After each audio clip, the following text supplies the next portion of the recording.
그들은 1년간 무엇을 했는지를 한번 돌아보겠습니다. 일단 먼저 러닝북을 구하셔야겠죠. 영상 아래에 있는 링크, PC일 경우에는 채널 아트의 링크를 클릭하셔서 들어가셔서 구하시면 되겠습니다. 그 시간, 과연 그 광야의 시간 동안에 1년의 시간 동안에 그들은 시간을 어떻게 보냈는가. 첫 번째, 언약식, 율법, 성막, 이 세 가지가 중요한 포인트입니다. 1년 동안에 그들이 했던 거, 그들이 받았던 거, 그것이 바로 뭐라고요? 첫 번째, 언약식, 율법, 성막, 이 세 가지로 표현할 수가 있습니다. 자, 먼저 언약식을 한번 보시면 26페이지에 메모를 하시면서 들으시면 좋을 것 같습니다. 먼저 하나님께서는 시내산으로 데려가서 가장 먼저 이스라엘 백성들과 하신 것이 언약식입니다. 언약식. 그래서 출애굽기 19장 4에서 6절을 보면 내 언약을 지키면 모든 민족 중에서 내 소유가 되겠고, 뭐라고 말씀하시냐면 제사장 나라가 되며 거룩한 백성이 될 것이다, 이렇게 얘기를 합니다. 그러니까 목표가 있는 거예요. 분명한 목표가 있는 거예요. 창조주 하나님께서 피조물을 향한 목표와 목적과 비전이 없다면 창조주가 아니겠죠. 무언가를 만들 때는 목적이 있는 거 아닙니까? 이집트에서 사망과 죽음의 권세에서 구출을 냈다라는 것은 목적이 있으니까 구출한 거 아닙니까? 야, 김유한 이리 와봐 라고 얘기를 하면 불러놓고 나 다시 가, 그렇게 얘기를 하면 이상한 거 아닙니까? 야, 김유한 이렇게 와봐, 이렇게 얘기를 했으면 와서 뭔가를 얘기를 할 거 아닙니까? 불렀다는 건, 구원했다라는 건, 어딘가 데려갔다는 건 목적이 있는 거예요. 근데 그 목적은 뭐냐? 제사장 나라, 거룩한 백성이 되는 건데, 거룩한 백성이 되면은 제사장 나라가 되는 것이죠. 그죠? 제사장 나라라는 것은 여러 가지 열방 중앙에 놓고 다른 나라들에게 뭔가 선한 영향을 미칠 수 있는, 빛과 소금의 역할을 감당할 수 있는 빛과 같은 존재로 부르셨다. 그 빛과 같은 존재로 만드시기 위해서 부르셨다라는 건 제사장 나라 목표인 거예요. 목표인 거고, 그 목표는 어떻게 하면 성취하냐 하면 거룩한 백성이 되면 성취가 되는 겁니다. 그걸 언약식, 출애굽기 19장에 언약식을 하시면서 이렇게 체결하시면서 말씀을 하신 거예요. 자, 그런데 이 거룩한 백성과 제사장 나라가 되기 위해서는 바로 블레셋으로 올라가는 고속도로를 타고 가면 될 수가 없다는 겁니다. 바로 그렇게 가서는 될 수가 없어요. 그래서 저렇게 가면 안 되는 겁니다. 어디로 가야 되냐면 광야로 가야 돼요. 광야로 가야 광야 기간을 통해서 끊임없이 하나님을 배우고 순종하는 배움과 연단을 과정을 거쳐야 거룩한 백성이 되어져 갈 수가 있다는 거예요. 그래서 하나님께서 일부러 시내산으로 데려가셨고, 그리고 언약식을 체결하셨고, 그리고 이 기간, 이 광야의 기간을 통하여서 하나님께서는 이스라엘 백성들이 거룩한 백성을 되기 위한 이제 준비의 시간을 이제 보내게 되는 겁니다. 그래서 이제 본격적으로 거룩한 백성, 제사장 나라가 되기 위해서 하나님께서는 그들을 가르치십니다. 무엇으로 가르치시냐 하면은 율법을 주시면서 가르치십니다. 자, 율법. 그럼 율법을 주셨다는 게 굉장히, 이 광야의 맥락에서 율법을 주셨다는 게 굉장히 중요한 포인트죠. 갑자기 어디에 뚝 떨어진 게 아니라 구원받은 백성이 약속의 땅으로 가기 중간에 율법을 주셨다는 거예요. 자, 이게 굉장히 중요한 맥락이고, 굉장히 중요한 맥락인데, 이게 뭐냐 하면 이제 하나님의 거룩한 백성 위한 방법, 그러니까 이 율법대로 살고 율법이 가리키는 방향으로 가면 어떻게 되는 거예요? 거룩한 백성이 되고, 그 결과로 제사장 나라가 될 수 있다는 거예요. 자, 율법은 어떤 내용으로 구성되어 있냐 하면 의외로 뭐 굉장히 영적이고 신령한 그런 내용이라기보다 굉장히 그냥 고대법적인 맥락과 문학적 틀 안에서 이스라엘 백성들이 지금 당장 할 수 있는 어떤 그런 선한 의에 관한, 정의로운 어떤 그런 삶에 관한, 그리고 하나님과의 관계를 유지시킬 수 있는 어떤 중요한 내용들을 담아서, 법적인 내용들을 담아서 기록된 게 율법입니다. 그래서 도덕법, 시민법, 의식법, 총 613가지 항목으로 구성된 법입니다. 한마디로 이제 율법은 고대법이에요. 고대법. 중요한 건 뭐냐면 이제 왕이신 하나님께서 약속의 땅으로 가서 이스라엘 백성들을 통치하고 다스리실 건데, 너희들이 가서 눈에 보이지 않는 하나님이 이스라엘 백성들을 어떻게 통치하실 것이냐. 그건 바로 율법을 통해서 그냥 너 마음대로 행복하게 살아라, 이게 아니라 율법이라는 그 내용 안에서 이스라엘 백성들이 살게 되면 이게 이제 하나님께 순종하는 거죠. 그렇게 되면 너희들이 거룩한 백성이 되고, 그 결과로 이제 다른 나라, 이방 민족과는 완전히 구분된 거룩한 제사장 나라가 될 수가 있다. 이제 방편으로 고대 이스라엘 백성들이 거룩한 백성이 될 수 있는 방편으로 율법을 주셨다는 거예요. 자, 그래서 여러분들 28페이지를 한번 가보세요. 28페이지. 레위기 19장이 이 거룩한 윤리에 대한 굉장히 구체적인 가르침들이 쭉 나열되어 있습니다. 자, 한번 19장 가보면 19장 2절 보면 너희는 거룩하라. 이는 왜냐하면 나 여호와 너희 하나님이 거룩함이니라. 그러니까 거룩이란 게 뭐냐? 이걸 이제 잘 정의를 해놨거든요. 레위기 19장에 거룩하라. 왜냐하면 너희 하나님이 거룩하기 때문이다. 그러니까 거룩이란 건 또 다른 말로 무슨 말이냐 하면 하나님을 닮아가는 겁니다. 하나님 어떻게 닮을래? 우리는 우리 아버지이신 하나님을 닮아야 되는데 하나님 어떻게 닮을래? 이렇게 질문한다면 그건 바로 레위기 19장대로 사는 겁니다. 이제 그렇게 대답할 수가 있는 거예요. 고대 이스라엘 사람들에게 얘기를 하면 너희는 거룩하라. 거룩한 거 뭐냐? 하나님을 닮은 것이다. 그럼 하나님 어떻게 닮냐? 레위기 19장의 내용대로 살면 되는 것이다. 이제 이렇게 논리가 전개될 수가 있는 겁니다. 3절 보시면 거룩한 방법이 첫 번째가 뭐냐면 너희 각 사람은 부모를 경외하고 3절 그다음에 나의 안식일을 지키라 이렇게 얘기합니다. 그러니까 바로 3절에서 뭐가 나오냐면 옆에 이웃, 가까운 이웃은 가족이죠. 그리고 그다음에 하나님, 상하 좌우. 다른 말로 하면 예수님 말씀대로 하면 하나님을 사랑하고 이웃을 사랑하는 그것이 바로 거룩한, 다른 말로 하면 하나님을 닮아가는 방법이다, 방향이다 라고 이제 얘기를 할 수가 있는 겁니다. 그러다고 그렇게 이제 고대 당시의 맥락에서 이스라엘 백성들이 하나님을 사랑하고 이웃을 사랑할 수 있는 이야기들을 쭉 적어놨습니다. 굉장히 레위기 19장을 여러분 필사해 보시면 굉장히 재밌을 거예요. 그래서 9절, 10절 같은 경우에는 어떻게 하면 적극적인 이웃 사랑을 할 수 있는지를 아주 구체적으로 포도의 열매를 다 따지 말고 좀 남겨두라는 거예요. 왜? 가난한 사람들이 좀 주워 먹게 악착같이 10원 한 장 다 하려고 하지 말고 좀 주변에 나눠주라는 겁니다. 예? 그러니까 우리가 포도나무를 재배하는 것을 뭐라 하는 게 아니에요. 예? 포도나무를 재배하는데 추수를 할 때 좀 남겨두라는 겁니다. 예? 그리고 이제 뭐 도둑질하지 말고 뭐 여러 가지 이제 얘기를 합니다. 재판에 대한 이야기 뭐 쭉 이제 참 그때 당시의 맥락에서 하나님 사랑하고 이웃을 사랑할 수 있는 방식을 여러 가지 예를 들면서 쭉 레위기 19장에 예를 들어놨어요. 그리고 35, 6절도 되게 특별한 그런 구절인데 재판할 때 불의를 향하지 말고 36절은 공평한 저울, 공평한 추, 공평한 에바, 공평한 흰. 그러니까 상거래, 그러니까 장사를 해도 되고, 그러니까 이제 거룩하게 산다는 것은 우리가 신학교를 가는 건 아니죠. 그렇죠? 거룩한 삶을 산다는 것은 세상과 구분되는 게 아니라, 물리적으로 구분되는 게 아니라 세상 속에서 살아가는데 똑같이 그냥 장사도 하고 뭐 여러 가지 뭐 무역 활동도 하고 제조업에도 종사하고 여러 가지 많은 활동들을 하는데 가난한 자들을 생각하고 사람을 먼저 생각하고 그리고 언제나 정직하게 그렇게 다른 사람의 모범을 보이면서 그렇게 너희들은 정의롭게 너희의 일상을 살아라. 이제 그게 바로 거룩한 삶인 것이다. 이제 그렇게 레위기 19장에서 얘기를 하고 있는 겁니다. 그리고 이제 37절에 마지막 종언, 마지막 말로 나는 여호와다. 이렇게 하면서 마치는 거예요. 그리고 레위기 19장이 거룩한 삶에 대한 좀 다른 개념이겠죠. 의로워지는 거랑 거룩해지는 거랑은 좀 다른 개념이라고 볼 수가 있습니다. 거룩이라는 거는 그 뭐 어떤 맥락을 쓰느냐에 따라 좀 다를 수가 있겠죠. 예, 레위기는 궁서체 맞습니다. 아무래도 율법서다 보니까.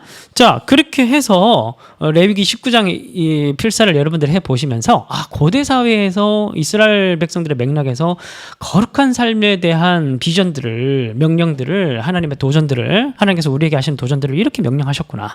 오늘 나의 삶 가운데 나를 닮아라. 너희는 거룩하라. 나를 닮았으면 좋겠다. 내 아들 아니니. 이렇게 얘기하시면서 하나님께서 내게 요구하시는 건 뭘까? 이런 생각들을 해보시면서 여러분들이 구체적 거룩의 윤리에 관해서 한번 필사를 해보시면 좋을 것 같습니다. 그냥 막 필사하지 말고 이렇게 좀 얘기를 듣고 필사하면 조금 더 의미를 부여해서 필사할 수가 있겠죠. 자, 그래서 계속 한번 이야기를 한번 또 진행을 해보면 그렇죠. 거룩함이란 세상 속에서 살아가는 하나님을 사랑하고 이웃을 사랑하는 삶을 얘기하는 겁니다. 그러니까 구약과 신약이 떨어지지 않는 거예요. 구약과 신약은 같은 책입니다. 같은 책. 그죠? 같은 하나님의 책입니다. 다 예수 그리스도에 관한 이야기를 하고 있고 하나님 나라에 대한 이야기를 하고 있습니다. 자, 아까 이제 언약식에 대해서 얘기를 했고 율법 얘기했고 이제 마지막으로 성막 그리고 이제 마지막으로 하나님께서 이스라엘 백성들 광야 1년 기간 동안에 주신 게 성막인데요. 성막. 여러분 그런데 여러분 생각해 보십시오. 이런 얘기를 이렇게 삶에 대한 이야기를 하면 늘 나타나는 결론적 반응이 성도님들이 목사님 저는 삶이 거지 같고 저는 또 올해 처음에 은혜 받으면은 며칠 좀 반짝 거룩한 척 하다가 다시 돌아와서 연약한 사람이에요. 다시 죄 짓고 막 그래요. 하나님 다 아십니다. 하나님 다 아시고 막 그렇게 걱정할 필요가 없어요. 그래서 이제 하나님께서 이스라엘 백성들에게 그렇게 거룩한 삶을 향해서 도전을 하지만 여전히 이스라엘 백성들이 하나님의 기대에 못 미치는 그런 상태라는 것도 잘 알고 있습니다. 인간의 연약함도 너무 잘 알고 계시고 그래서 하나님께서 무엇을 주셨냐면 성막을 주신 거예요. 성막이라는 건 뭐냐면 바로 왕이신 하나님과의 관계를 회복하는 것. 다른 말로 하면 관계를 유지할 수 있는 길을 중요한 건 우리가 아니에요. 우리가 막 하나님과의 관계를 회복해야겠다. 아니 우리가 죄를 지은 사람이 죄인이 하나님께 올라가서 내 죄를 용서해 주십시오. 막 이렇게 그거 하면 그게 안 되잖아요. 그죠? 죄 지은 놈이 하나님 편에서 우리에게 용서할 수 있는 길을 열어주시는 거예요. 길을 열어주시는 거. 이게 바로 이제 성막, 바로 제사죠. 제사. 그래서 제사라 말씀을 보면 육체의 생명은 피에 있다. 피가 죄를 속하느니라. 이게 바로 이제 예수 그리스도의 이제 그림이 들어가 있는 겁니다. 그래서 하나님 편에서 우리에게 길을 근데 괜찮다. 좀 못해도 괜찮다. 내가 이렇게 너희들에게 내 비전을 제시하고 있지만 너희들이 연약함을 잘 안다. 너희들이 순종함으로 따라오되 잘 못했을 경우, 잘 못해서 넘어졌을 경우 걱정하지 말고 피를 의지해서 내게 나와라. 그럼 내가 용서해주고 다시 시작할 수 있는 힘을 주겠다. 그렇게 하면서 하나님께서 길을 열어주신 게 성막 제도입니다. 자. 그래서 사실 이제 이 이야기 안에서 우리는 구약의 이야기 안에서 얼마든지 우리는 예수님의 모습을 찾으면서 얼마든지 우리는 적용을 할 수가 있는 겁니다. 자, 한번 정리를 해보겠습니다. 그래서 여러분 율법서를 읽을 때 여러분들 너무 걱정하지 마시고 너무 두려워하지 마시고 제가 지금 얘기를 했던 그 맥락 안에서 여러분들이 읽으시면은 아주 여러분들이 참 스마일하게 잘 읽을 수가 있습니다. 여러분 그래서 율법서는 중요한 게 뭐냐 하면 율법서를 읽을 때 이미 이 율법서는 1차적으로 우리에게 주신 책이다 아니다? 한번 대답해 보세요. 우리에게 1차적으로 준 책이 이다 아니다? 아니죠. 그죠? 1차적으로 누구에게 준 겁니까? 이제 출애굽해서 가나안 땅으로 들어가서 이제 그 고대적인 맥락에서 살아야 할 이스라엘 백성들 그 고대 시대 당시에 그 사람들이 지켜야 할 그 사회적 문화적 맥락 속에서 그들에게 주어진 법이에요. 법. 오늘 우리에게도 법이 있듯이 그들에게도 고대법이 있는 겁니다. 그런데 하나님께서 주신 법이 있어요. 법. 그러니까 기본적으로 구약 이스라엘이 약속의 땅에서 복을 누리기 위한 방편인 거예요. 우리의 그게 아니에요. 이게 굉장히 중요한 법입니다. 그래서 문자적으로 율법의 이야기를 우리와 적용해서는 안 된다. 안 되라는 걸 여러분들 기억하시고 중요한 건 율법서에 담겨져 있는 그 문자적인 표현들이 아니라 의미들이 굉장히 중요한 것이죠. 그래 여러분 한번 율법의 본질을 한번 꿰뚫어 보면 신명기가 레위기 율법에 대한 재해설서죠. 그래서 신명기 율법서가 있고 레위기 율법서가 있는데 레위기 율법서를 출애굽 2세대들에게 다시 재해석해서 얘기를 해준 게 신명기 율법서입니다. 그 신명기에서 이렇게 얘기를 합니다. 이 명령은 어려운 거예요? 안 어렵다고 해요? 안 어렵다고 해요? 어려운 것이 아니라고 얘기를 하죠. 그리고 중요한 건 뭐냐면 이 문자적인 게 중요한 게 아니라 율법의 본질은 뭐냐 하면 하나님을 사랑하는 게 본질이라고 얘기를 해요. 그죠? 하나님을 사랑하는 거. 그리고 또 신명기 10장 12절에서 얘기합니다. 내가 요구하는 게 뭐냐? 문자적으로 다 지키라는 거냐? 한 글자라도 안 어기면 내가 너 뭐가지 날려버리겠다. 그렇게 얘기하는 게 하나님께서 요구하는 것이냐? 아니다. 하나님께서 요구하는 건 뭐예요? 그를 사랑하는 걸. 하나님께서 원하시는 거는 율법 자체가 이미 그렇게 얘기를 하고 있어요. 이 얘기는 예수님이 한 얘기가 아닙니다. 율법 자체가 이미 신명기 율법서에서 이미 율법을 이렇게 해석을 하고 있어요. 그게 뭐냐 하면 마음의 할례를 행하라는 거예요. 그러니까 이미 율법 하나님께서 그 할례법이 율법 안에 들어가 있는 법 아닙니까? 할례를 행하라라고 얘기를 할 때 할례 안 하면 다 죽여버리겠다. 할례 자체가 뭔가 굉장히 중요한 의미가 있다라기보다 할례가 가지고 있는 그 본질적 의미가 뭐냐면 마음의 할례를 받으라. 마음의 할례. 하나님께 순종하는 백성에게 되고 마음을 하나님께 드리는, 전적으로 우리의 마음을 하나님께 드리는, 하나님을 사랑하는, 하나님만을 사랑하겠다고 하는 그렇게 마음을 하나님께 드리는 그 상징적 표징으로 할례를 행하는 형식 속에 담겨져 있는 의미, 그게 중요하다라고 이미 율법서에서 얘기를 하고 있어요. 율법 자체가. 그죠? 그래서 율법 자체가 하나님과의 올바른 관계를 위해 주신 은혜의 법이라는 거. 그래서 여러분들이 모세 오경을, 율법서를 읽을 때도 여러분들이 이런 은혜의 법이라는 사실을 여러분들이 기억하시면서 여러분들 읽으시면 좋을 것 같습니다. 자, 그런데 율법 스스로가, 그런데 그렇게 하나님께 주신 그 율법의 문자들, 조항들, 내용들이 그 사람들에게, 이 율법서를 읽고 지키려는 사람들에게 지킬 수 있는 능력과 힘을 줄 수 있어요? 없어요? 없죠? 그죠? 예를 들어서, 이건 이제 제가 읽고 있는 책인데, 공감은 지능이다. 이제 아주 좋은 책입니다. 이 책을 막 읽는다고 해서 이 문자들, 책 자체가, 이 페이퍼가, 이 문자가 내게 막 공감할 수 있는 힘을 주는 건 아니잖아요. 그죠? 마음을 움직이는 건, 마음의 생명을 불어넣는 건, 마음을 새롭게 창조하는 건, 그 에너지는 다른 데서 오는 거예요. 그죠? 그건 성령께서 하시는 겁니다. 그죠? 그래서 나중에 이제 바울이 이제 율법은 무능력한 것이다. 율법을 아무리 소유하고 있다고 해서 율법을 막 그 문자 자체가 우리에게 뭔가를 주는 건 아니다. 율법 자체가 생명이 있는 건 아니다. 그냥 율법은 이거 하면 잘못됐고 이거 하면 잘하는 거고 그렇게 얘기해 줄 뿐이다. 그래서 율법 스스로 마음을 새롭게 해주지 못하여 그저 뭘 기다리게 하는 거. 예수 그리스도를 기다리게 만들고 대신하지는 못하는 이스라엘을 위한 의회법. 예수 그리스도를 기다리게 만들고 대신하지는 못하는 그런 게 이제 율법이에요. 그래서 마음을 새롭게 해주실 예수님을 기다리게 만드는, 바라보게 만드는, 하나님의 능력들을 바라보게 만드는, 그러니까 방향, 지시 등의 역할을 하는 게 율법이라는 겁니다. 그러나 그것 자체가 하나님께서 주신 거룩한 법이기 때문에 의의 법이고. 자, 그러면 이제 필사 본문을 한번 보시면 이제 몇 페이지냐면 34페이지 가 보시면 제가 지금 방금 얘기했던 율법에 대한 이야기가 기록되어 있습니다. 그래서 14절. 30장 14절 가보면 오직 그 말씀이 내게 매우 가까워서 내 입에 있으면 내 마음에 있은즉 내가 이를 행할 수 있다 없다. 행할 수 있어요.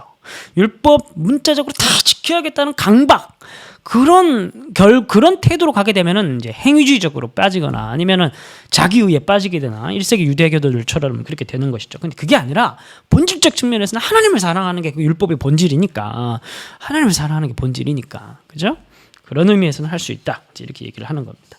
자, 그래서 너희들이 하나님을 사랑하고 그 사랑 에너지로 너희들이 이웃에게 너희들이 정직하게 행하고 사랑을 행하고 약자들을 보살피고 베풀고, 그러면 너희들이 그렇게 해서 아름다운 거룩한 백성, 너희 제사장 나라가 돼서 다른 민족들이 야, 쟤네들은 뭔데 저렇게 아름답냐, 나라가 뭔데 저렇게 공동체가 저렇게 아름다워, 이렇게 되면은 이제 하나님의 구원 목적이 성취가 되는 건데, 18절 보니까 내가 오늘 너희에게 선언하는 너희가 반드시 망할 것이다. 그렇게 안 하면 너희들이 이제 구원 목적, 하나님께서 이스라엘 백성들이 약속의 땅으로 데려간 목적 자체가 무의미하게 되는 거잖아요. 그죠? 그러니까 너희의 날이 길지 못할 것이다. 어떻게 되는 거예요? 너희의 날이 길지 못하다는 말은 무슨 말이에요? 그 땅에서 뽑아내서 딴 데 흩어져 버리겠다는. 그래서 이스라엘 백성들이 망하잖아요. 그죠? 587년에 6년에. 그리고 20절 보면 내 하나님 여호와를 사랑하고 그의 말씀을 청정하며 그를 의지하라. 그는 내 생명 내 장수니 여호와께서 내 조상 아브라함과 이삭과 야곱에게 주리라 맹세하신 땅에 거주할 것이다. 그래서 신명기 말씀에서 얘기하는 게 뭐냐 하면 너희들이 이렇게 율법의 정신, 본질, 율법의 내용들을 너희가 잘 따르고 하나님께 순종해서 거룩한 백성들이 되면 그 땅에서 복을 누리며 살게 될 것이고, 그렇게 되지 못하면은 쫓겨나게 될 것이다. 그렇게 고대 이스라엘과 시내산 언약에 이런 조항들이 들어가게 됩니다. 그래서 시내산 언약이라는 것 자체는 이미 그 언약 자체가 우리랑 한 게 아니라 1차 독자인 고대 이스라엘 백성들과 가나안 땅을 둘러싼 하나님과 이스라엘 백성들 간에 맺었던 언약, 그게 시내산 언약이라고 여러분들이 이해를 하시면 좋을 것 같습니다. 그리고 그 시내산 언약의 가장 절정이 되는 그 중심에는 율법이 있고, 그 율법 안은 못 지키게 되면 이제 성전 시스템이 있고, 제사 시스템이 있고, 또 여러 가지 시스템이 있는데, 중요한 건 그 율법이라는 거는 거룩한 백성을 만들기 위한 하나님의 계획, 비전이라고 볼 수가 있겠습니다. 그걸 못하면 어떻게 된다? 쫓겨난다. 그럼 결국 이후에 이어지는 이야기는 어떤 이야기가 될까요? 이스라엘 백성들이 그걸 잘 지키나 못 지키나, 그런 이야기가 중심 이야기가 될 겁니다. 그래서 잘 지키면 살 것이고, 잘 못 지키게 되면 쫓겨나게 될 것이죠. 그래서 이스라엘 백성들이 쫓겨나게 됩니다. 자, 그게 이어지는 역사서의 내용이라고 볼 수가 있겠죠.